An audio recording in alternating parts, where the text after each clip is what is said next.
Je pense que nous allons maintenant avoir une session durant laquelle nous allons parler du processus de conception d'un point de vue ingénieur, architecte, et je vais maintenant nous amener à Plymouth où Matthew va nous parler de son expérience d'un point de vue concepteur. À vous, Matthew. Merci beaucoup, Tom. Bonjour à nouveau tout le monde. Donc voilà, on est dans le bâtiment prototype Cobauge. C'est la première réunion que l'on a dans ce bâtiment, donc c'est un plaisir de pouvoir utiliser ce bâtiment. Donc d'un point de vue concepteur, lorsque ce matin on parlait de différents matériaux et des sciences des différents matériaux et toutes les expériences en laboratoire qui ont eu lieu pour prouver le concept, nous avons pu prouver le concept d'un mur Cobauge et c'est vraiment un acte de foi de passer de ces matériaux de construction à un bâtiment réel. Et donc, je voulais faire cela. Il faut avoir ces matériaux, il faut les comprendre, voir comment on peut construire en les utilisant, comprendre tous les différents détails. Ce que l'on a fait, c'est de travailler avec notre équipe technique. Et nous avions un groupe de professionnels qui ont travaillé de Hudson Architect à Anthony, qui nous a aidés aussi beaucoup. Et ils nous ont fourni de nombreuses informations et des connaissances sur la bauge structurelle, l'ingénierie. Et nous avons utilisé ces sessions pour travailler ensemble et développer des détails de normes standards pour les bâtiments en cobauge. Et ensuite, nous avons mis ces détails de construction en pratique. Donc, le premier bâtiment que vous avez vu a été créé par François et Raphaël. Donc, ils ont pu commencer à tester certains de ces détails. Et durant la progression de leur bâtiment, en tant qu'équipe de Plymouth et moi en tant qu'architecte de projet pour le bâtiment de Plymouth, avons pu apprendre de nombreuses leçons. Donc les leçons qui ont été apprises grâce au prototype français. Donc certaines choses ne se sont pas passées parfaitement dans le prototype français. Nous avons pu redresser cela pour le prototype de Plymouth. Et maintenant, Anthony et Hudson Architect travaillent sur le prototype du Norfolk et évidemment bénéficient également de nos leçons apprises et des erreurs que nous avons pu commettre et rectifier. Donc, on avance vers une meilleure compréhension de tous les différents détails de bâtiments Cobauge. Et lorsque nous avons commencé ce processus de détaillage, de conception, on a vu que l'on apprenait beaucoup de l'histoire et des bâtiments en bauge traditionnels. On a appris beaucoup de différentes constructions en terre, comme la construction en terre allégée, et comment est-ce qu'on effectue les détails autour des fenêtres sur l'extérieur pour minimiser l'humidité, par exemple. Donc on a couvert de nombreuses choses qui couvrent par exemple les questions de terre allégée. Donc on a vraiment travaillé sur ces différents détails un peu complexes. On n'a pas eu de gros problèmes au bâtiment de Plymouth, juste quelques petits soucis que l'on a résolus rapidement. Mais voilà, j'ai quelques conseils que j'ai rassemblés dans une vidéo, donc je vais partager mon écran et voir si cela fonctionne. Donc je vais vous amener aux vidéos de formation qui se trouvent sur le site Cobauge et vers le bas vous avez la vidéo 34, ce qu'un concepteur, un maître d'œuvre doit savoir. Donc ça vous amène à YouTube et je vais lancer la vidéo. Welcome to this brief summary of what a designer needs to know when planning out a Cobauge building. My name is Matthew Fox from Fox Ecological Architects, designer of the UK's first Cobauge building down at the University of Plymouth. This happened to be my first earth building project, which started with a steep learning curve. However, now this building's been completed, I can share some of the lessons learnt. So here are my top 10 tips to designing a Cobauge building. Top tip number 1. Cobauge is unlike most other building materials that you'll be used to. So take some time to familiarise yourself with the Cobauge material and construction methodology. There's really no reason to limit your creativity when designing with Cobauge. Whilst there will be some challenges compared with traditional materials, there will also be opportunities to try something new and unique. On the Plymouth building, we explored the use of curved formwork, which proved highly successful at demonstrating alternative design forms to square edges. 2. Build a team that are open to earth building techniques. On the Plymouth prototype, we worked closely with the client and design team consultants to explain what the Cobauge material was and how this material would impact on design decisions. Number 3. Be sure to source your earthen material before tendering for a contractor.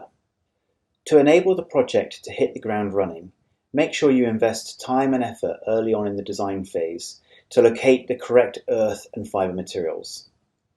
This will involve various forms of soil investigation and testing to make sure you have the right earth for the job. Time spent early on to find the right soil and to optimise the best mixtures for both the structural and thermal mixes will make site mixing much quicker. In addition, it's important to calculate the volume of soil required to make sure your contractor has sufficient material. Tip number 4. Pay attention to the details. As with traditional cob, Cobboge requires a good hat and a solid pair of boots. The hat is the eaves and provides good protection from the rain. The boots are the plinth, which need to be around 400 mm high from the external ground level to prevent splashback and rising damp. Other details, such as window openings and service penetrations, should also be considered as part of the technical design stage. For guidance on detailing a Cobboge building, please refer to the standard details which illustrate key junctions and fixings for a Cobboge building. Top tip number 5. Plan out your build program early on. There are 2 critical aspects that will impact on the program for a Cobboge building. The first one is that your clay-rich subsoil will be wet when laid. At approximately 600 mm thick, the wall will therefore take a long time to dry. And while drying, the earthen material will shrink. So you need to allow adequate time for drying and shrinkage, since this drying time will directly impact on the fitting of windows, doors, and finishing the walls. The second item to be aware of is the time required to move the formwork. This is almost as long as laying a single lift of cob. Therefore, you should leave sufficient time in the program to reposition the formwork. On the Plymouth building, we had 2 full lifts of formwork. The height of the formwork matched the height of one lift. We left the formwork in place for 3 weeks before moving the formwork up on top of the second lift. We found this to be sufficient time for the earth to set firm enough to support the weight of the new lifts above. With 2 or 3 complete sets of formwork, you can leapfrog the formwork as you rise. 6. Work closely with the contractor. When appointing a contractor, be sure to talk through the Cobboge process in advance and in detail. Make sure that they are confident with the material and the methodology, especially the mixing of the material and using the formwork. You should direct contractors to the Cobboge Guide for Builders, which outlines the Cobboge methodology. Tip 7. Keep the walls dry during construction. No one can predict the weather in the UK, and even in the summer we can have torrential rainstorms. It is, however, important to keep the stored cob material and walls protected from precipitation.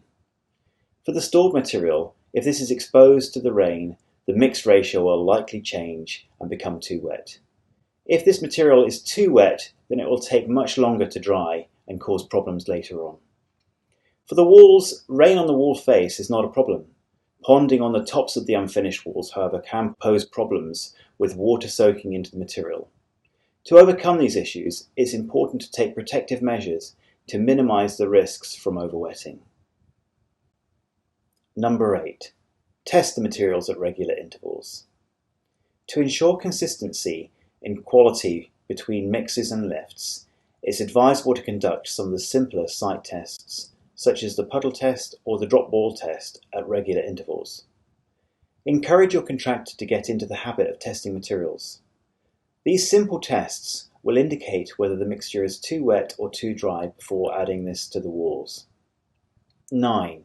Consider natural finishes for the walls. Cobboge is a breathable construction. Furthermore, it can take a year or more to fully dry out after completion.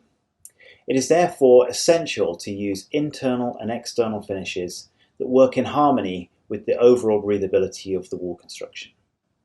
On the Plymouth building, we used an external lime render and internal clay plaster finish. Whilst there are other natural materials for finishing the walls, you need to make sure that you take time to talk with the client through the benefits and maintenance requirements of natural finishes early on in the design stage. And finally, tip 10, build a sample before you start. Work with your contractor to build a small 1:1 scale sample section of walling before they start building the main wall construction. Use this as a learning exercise and to confirm the method of mixing the material that has been proposed for the main building. In addition, undertake sample finishes on either the finished building or on small-scale samples. This will help to decide upon the best solution for finishing the building. In conclusion, Cobauge is a rewarding material to work with. As with all projects, the time spent at the start planning and preparing for the build will pay off when you get on site. I'm glad that you're interested in using this material, and I wish you every success with your future Cobauge construction. Thank you for watching. Merci Matt, c'était super. Donc voilà, un petit aperçu de l'expérience de Matthew à Plymouth, qui était le premier bâtiment au Royaume-Uni. Et donc maintenant, j'aimerais vous présenter Anthony Hodson, qui est le responsable de la conception du bâtiment de développement commercial dans le Norfolk, qui est en cours de construction. Donc il est sur site et il travaille sur différents aspects du processus de conception. Donc on a entendu beaucoup parler via les vidéos de construire avec la Cobauge, mais nous, notre rôle dans le projet, est-ce que vous voyez mon écran? Oui, oui, oui, on voit bien. Donc notre rôle à Hudson Architects dans le processus, c'était de créer ce guide pour les concepteurs. Donc tout ceci est disponible sur le site web. Donc nos guides pour les concepteurs rassemblent vraiment de différents éléments, un résumé de toutes les choses à prendre en considération lorsque vous bâtissez un bâtiment Cobauge. Donc voilà, on a un guide ici, de 37 pages, ce qui va peut-être un petit peu augmenter également dans les mois à venir à nouveau, puisqu'on ajoute encore quelques éléments. Donc voilà, on a déjà une grande partie du contenu. On couvre les matières premières, les matières brutes. Je ne vais pas rentrer dans les détails, mais c'est juste pour vous donner un aperçu de ce qui est disponible. On a une introduction. On vous a beaucoup parlé de Cobauge, donc ici sur les matières brutes. Donc on a des photos. La plupart des photos de ce guide viennent de notre bâtiment à Fakenham dans le Norfolk et on vous présentera le site un peu plus tard cet après-midi. Ici, on a la bauge structurelle qui est venue de la terre d'un endroit pas loin du site. Et ensuite, on a ajouté quelques agrégats pour avoir la bonne consistance granulométrique. Ici, on a l'argile pour la couche thermique, donc 65% d'argile. Et ici, on vous parle des besoins, des différents prérequis pour la terre allégée et ce mélange-là. Ensuite, on vous a parlé des différents enduits, de la peinture, et il y a eu différentes conversations très intéressantes ou des commentaires qui ont été effectués par François et Mathieu sur la question. Donc il y a beaucoup d'opportunités de partager sur cela. Jim vous a montré également comment différents enduits performent. Ensuite, on couvre les ratios de mélange, donc les rapports de mélange pour la Cobauge et comment avoir la bonne consistance. Les différentes façons de mélanger les mélanges sur site et hors site en fonction de la taille du chantier, du site. Voici une benne. Donc ça, c'est un système que l'on utilise à Fakenham dans le Norfolk. On a parlé du mélange de la barbotine pour la terre allégée. Donc on a vu le test de la flaque par exemple. Donc ici c'est un mélange à plus grande échelle. Donc il y a un énorme trou qui a été creusé dans la terre à Fakenham. On mélange la barbotine et différents tests de flaque. Donc ici il y a également le tamisage de la barbotine. Il y a différents appareils pour mélanger la barbotine. lorsque l'on ajoute la chaîne VOD pour avoir le mélange de terre allégée thermique. Donc il y a quelques lignes directrices pour les volumes, les mesures pour avoir la bonne consistance. Et vous avez également plus d'informations pour la terre allégée. Ici, il y a une petite section sur les tests en laboratoire. Et on parle également de ces tests en utilisant ses mains et les différents sens. Becky vous en a déjà parlé. Mais bien évidemment, ces tests sensoriels doivent être complétés par des tests en laboratoire. Donc voilà, on en parle ici. Ici, donc, on a une courbe granulométrique entre les deux lignes vertes. Vous voyez les résultats pour la gauge structurelle. Et le matériau que nous avons trouvé à échelle locale était sur la ligne noire ici. Elle était tout juste en dehors de cette région verte. Donc on a dû rééquilibrer le mélange pour que cela puisse être utilisé. Cette ligne ici, c'est la ligne pour la terre très argileuse que nous avons trouvée au nord de notre site. Donc il y a 65% d'argile et c'est parfait pour notre mélange de terre allégé. Donc ça a été très positif. Donc ensuite, on a une section sur les différents tests. Par exemple, pour cette argile, pour la terre allégée, on voulait voir si il y avait les bonnes performances techniques que celles qui avaient été vues au bâtiment de Plymouth. Et on a vu qu'on avait une argile de bonne qualité avec de très bonnes propriétés thermiques. Ensuite, on a eu différents sites de tests sur site et Becky a commencé à vous montrer des vidéos de ces différents tests que vous pouvez effectuer. Kevin en a également utilisé quelques-unes. Donc on a le test de la flaque et le test de la boule.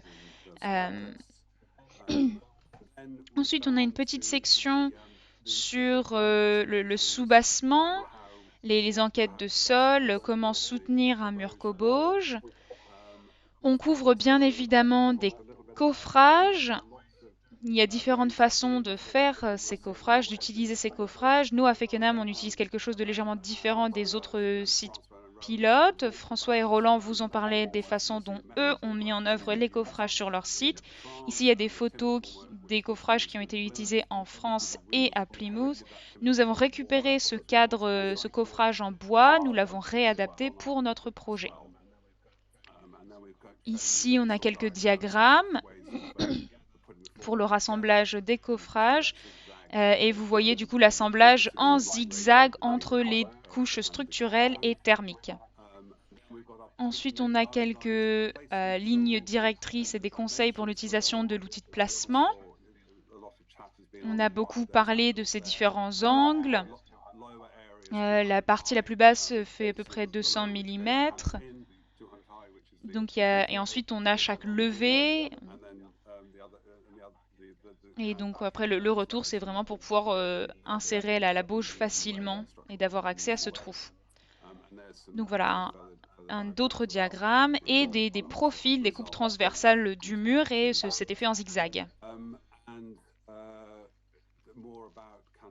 Ensuite, au niveau de la mise en œuvre de ces levées, on vous en a déjà parlé. Et le damage de la terre allégée après que l'on ait déjà inséré la couche structurelle. Et ensuite, on rajoute cette paille de chanvre en haut de chaque levée pour s'assurer que tout est bien lié. Ensuite, quelques conseils également sur le compactage de la cobauge à travers les grillages et le décoffrage et la mise en place du coffrage à la levée supérieure. Donc voilà, c'est quelque chose qui a été fait à Plymouth. Nous effectuons le système de coffrage un peu de manière différente au Norfolk, on vous parlera de ça un peu plus tard. On a également une section sur le séchage et le temps de séchage entre chaque levée, d'effectuer un suivi de cette teneur en humidité en utilisant des capteurs Ramin que Jim et Matthew ont conçus. Donc ceci a été très utile pour effectuer un suivi. On a une section qui n'a pas encore été complétée sur les ouvertures, les portes, les fenêtres et les ouvertures un peu plus grandes, mais on pourra vous parler de cela lorsque l'on abordera les dessins de détail. Ensuite, on a une section qui parle des différents problèmes que vous rencontreriez sur le site. Par exemple, si vous laissez sécher certaines choses trop rapidement, vous enlevez les coffrages, il peut y avoir des fissures. Donc comment réparer ces fissures par exemple, ou répondre à des choses inattendues. On a une petite section également sur des échafaudages, où vous pourriez mettre des échafaudages si vous en utilisez. Sur la plupart des sites, à Plymouth et à Fakenham, nous avons utilisé des échafaudages à l'extérieur du bâtiment, mais il y a eu beaucoup de discussions hier durant notre journée porte ouverte sur le pourquoi nous ne l'y avons pas mis à l'intérieur. Donc on cherchait à développer différentes idées. Plus on construira avec le système Coboge. Donc voilà, ensuite on a une petite section sur comment déplacer les différents matériaux Coboge sur site et entre différents sites. Donc voilà un petit aperçu de notre guide pour les concepteurs. Ensuite, je voudrais vous montrer une autre section du site, les détails. Les détails de conception, donc ils se trouvent dans cette section documentation technique du site. Donc vous cliquez sur détails de conception. Et ici, on a des détails génériques, donc certains sont pensés et ont été développés pour la France, d'autres ont été pensés et développés au Royaume-Uni. On a vraiment tout rassemblé ici. Donc je vais juste couvrir quelques-uns assez rapidement. Tout est disponible sur le site web, donc vous pourrez les consulter lorsque vous le souhaitez. Donc on a les différents sols, les différentes fenêtres, les différentes ouvertures, les plafonds, les toits. Ici, on a un détail similaire à ce que l'on fait à Fakenham dans le Norfolk. C'est un sol suspendu. Et ce qui est important ici, c'est le soubassement de 500 mm. On aurait pu faire quelque chose de plus petit, mais on voulait avoir cette hauteur pour éviter d'avoir cet effet d'éclaboussure et on ne voulait pas avoir d'humidité qui pourrait s'insérer dans les parties basses de la bauge. Donc il y a une membrane d'étanchéité ici et là. On ne l'a pas mis juste donc ici, mais on ne l'a pas mis plus haut parce qu'on ne voulait pas empêcher le séchage. Ce qui est important pour le soutien, c'est ce côté structurel ici. Donc ici à droite, on a la bauge et à gauche, on a la terre allégée. Donc c'est pour ça qu'ici, nous avons mis du soutien parce que c'est ce côté-là qui est le mur porteur. Et ensuite, on a d'autres éléments qui sont ici sur le côté extérieur. Donc ici, on a de la brique par exemple. Et ensuite, on a notre sol suspendu qui rentre jusque dans le soubassement. Il y a vraiment différentes variations sur les soubassements. Ici, c'est le soubassement qui a été utilisé par Matt sur le bâtiment Coboge de Plymouth.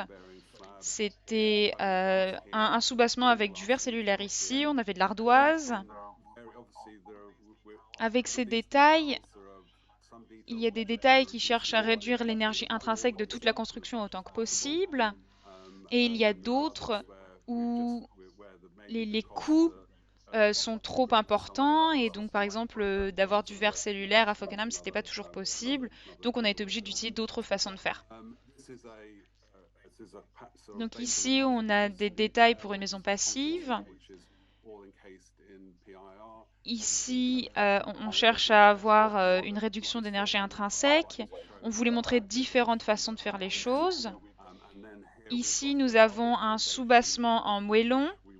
On voulait utiliser cela sur notre projet, mais lorsque nous avons reçu notre devis, nous avons fait passer à travers les réglementations, on s'est rendu compte que c'était bien trop coûteux et donc on a fini par utiliser une fondation en béton. Au niveau des détails de fenêtres, Raphaël et Matt vous ont déjà parlé de leurs différentes fenêtres. Vous avez vu la vue extérieure, intérieure. Donc voici une coupe transversale de ce à quoi cela ressemble. Ici, il y a une combinaison de détails de Plymouth, de Fakenham et français. Ici, il y a une fenêtre sur l'extérieur plutôt, donc on a des fenêtres à différents endroits du bâtiment. Ici, c'est une fenêtre la plus probable, avec une fenêtre qui est un petit peu en retrait par rapport au mur de Caubauge d'environ 150 mm, mais qui est alignée avec la terre allégée. Comme ça, il n'y a pas de pont thermique. Il faut remarquer ici que l'on a un linteau qui est en contreplaqué avec des petits blocs de bois qui sont ancrés dans la bauge, et ceci a été installé dans le coffrage durant la construction. Ensuite, ici, il y a ce petit espace de 45 mm qui permet à la fenêtre de se déplacer lorsqu'il y a un retrait pour les parties plus basses. Donc voilà, il y a un petit peu de mouvement pour que la fenêtre puisse remplir cet espace. Comme Matt l'a dit, il faut vraiment tout programmer. Si vous voulez continuer à avancer, il faut prendre en considération et calculer le fait qu'il y aura un retrait. Si vous avez l'option de pouvoir attendre, vous pouvez attendre complètement que tout soit sec. Il y a également l'appui de fenêtre, la façon dont l'appui de fenêtre est lié à la fenêtre et au mur. Donc voilà, on essaie à nouveau d'empêcher l'humidité de rentrer. Ensuite, on a quelques détails sur les montants de fenêtres. Ici, on touche un peu à ce que Raphaël a abordé dans le bâtiment français. Donc on passe vers l'intérieur, plutôt une fenêtre vers l'intérieur du bâtiment, mais il y a plus de risques de pont thermique, donc il faut avoir des fibres, par exemple de laine de mouton, de laine de verre, qui protègent. D'autres montants ici, différentes positions de fenêtres. Donc voilà, différentes ouvertures, et ainsi de suite. Donc vous pourrez jeter un œil à tous ces documents lorsque vous le souhaitez. Voilà, il y a une fenêtre tout à fait enfoncée ici qui est un peu différente de celle que Raphaël vous a montrée, mais c'est une qui se retrouve complètement à l'intérieur.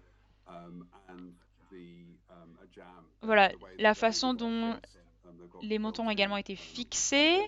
Ils ont intégré des blocs de bois dans la bauge et la cobauge. Voilà, au niveau des détails pour les toits, c'est assez simple. Bien évidemment, on a tout ce qui est la charge qui repose plutôt sur la bauge, la couche structurelle. On a les platines de répartition. Et ensuite, on garde l'isolation, la partie thermique qui a moins de charge. Et ça repose juste contre celle-ci, mais pas au-dessus.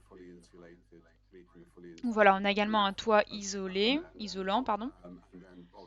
Voilà quelques autres exemples. Donc nous avons un toit plat ici, des toits verts.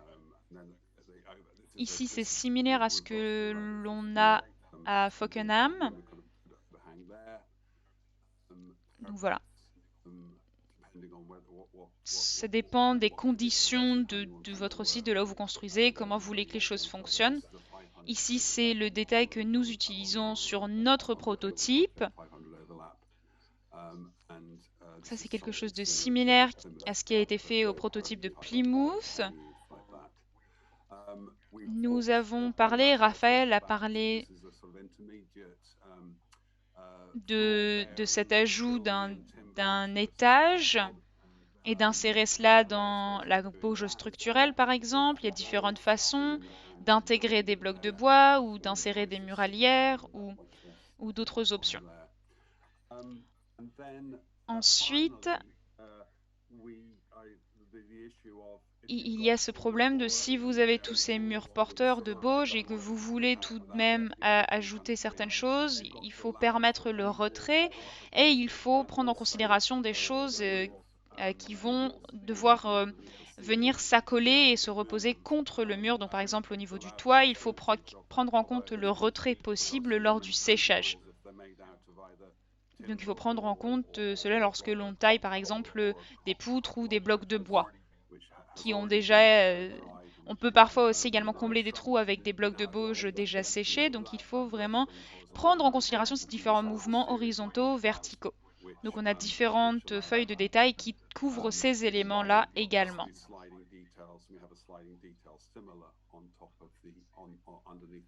Donc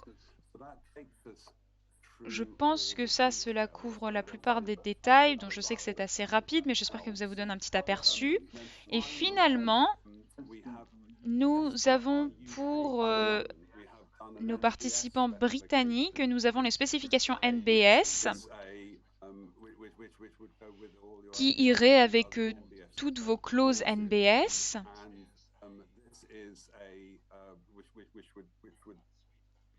Donc ceci serait intégré dans cette suite de clauses NBS. Donc nous avons couvert deux choses, le système des murs et le coffrage. Donc je ne vais pas vous rentrer dans les détails non plus, mais voilà, il y a ce document-là qui est également disponible sur le site web. Donc voilà, je pense que c'est à peu près tout. J'ai couvert tout ce que je voulais couvrir, je pense. Donc je pense que je vais redonner la parole. On va peut-être se rendre vers Barry, Tom? Oui, oui, oui, très bien. Donc Barry, est-ce que vous êtes avec nous? Oui, oui, oui, je suis là. Super. Ben, voici Barry. Il est ingénieur. Il a beaucoup d'expérience en construction en terre dans le Devon. Il a soutenu différents projets au Royaume-Uni et il va nous donner un petit aperçu de l'expérience de l'ingénieur lorsqu'il s'agit de construire avec la bauge. À vous, Barry. Merci, Tom. D'accord, très bien. Donc, les constructions en terre, donc celles-ci ont été utilisées de par le monde et depuis des siècles, donc nous savons que cela fonctionne. Ce que l'on doit faire dans le monde moderne, c'est de prouver que c'est un matériau viable et qu'il peut soutenir, être porteur et le faire de manière sécurisée. Le problème majeur avec les bâtiments en terre, c'est que tous les sites vont avoir des matériaux différents, donc chaque site va devoir utiliser des tests pour établir les points forts de la terre disponible. Donc ce n'est pas comme d'autres matériaux où c'est des matériaux préfabriqués, pré-testés.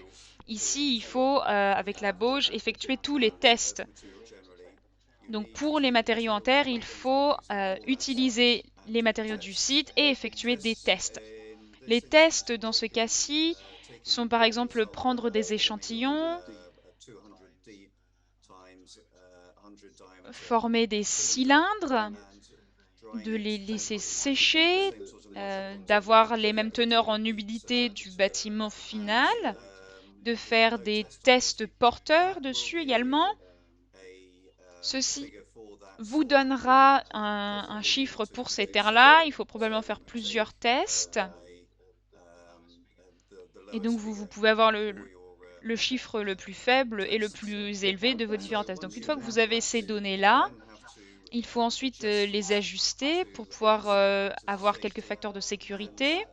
Et pour cela, la méthodologie que nous avons adoptée, c'est de faire quelque chose de très similaire au code de maçonnerie où il y a différents facteurs de sécurité qui sont appliqués aux matériaux,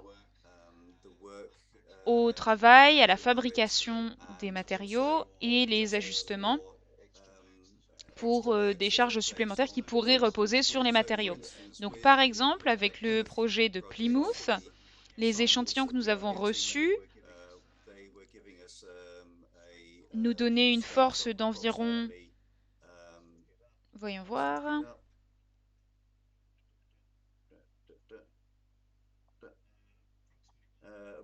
1,2 newton par mètre carré par échantillon. Donc ceci a été ajusté.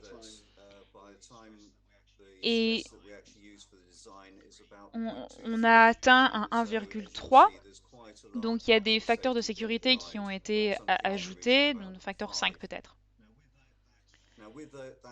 Avec ce facteur de résistance, de force, on peut tester la capacité porteuse de toute section du mur pour les échantillons fournis et là où il y a des concentrations de charge, par exemple en dessous de certains linteaux, Il faut s'assurer que l'on n'a pas une petite section du mur qui porte une grosse charge. L'autre charge qu'il faut prendre en considération, c'est les charges latérales. Donc on se concentrait sur l'épaisseur des murs. Ce matériau n'a pas de résistance à la contraction. Donc on a différentes charges qui viennent du dessus. Il faut contrer le stress qui est créé à travers les plis et le retour de charge. Donc voilà, c'est le genre de processus que nous effectuons lorsque nous concevons des bâtiments et en particulier, il faut vraiment vérifier les concentrations de charge et si vous avez des bâtiments avec des murs fins et hauts, il faut également faire d'autres tests supplémentaires puisqu'il y a des risques de pliure avec ce genre de mur s'il y a des charges trop conséquentes. Donc comme je l'ai dit, chaque site est différent. Il faut prendre des échantillons, effectuer des tests, et à partir des données que vous avez, vous pouvez faire vos calculs de conception. Donc avec la cobauge, le mur qui est utilisé pour l'élément structurel fait la moitié de l'épaisseur d'un mur de bauge traditionnel. Donc c'est beaucoup plus critique ici d'avoir une vérification des différentes charges, vérifier la capacité porteuse du mur. D'autres considérations à prendre en compte.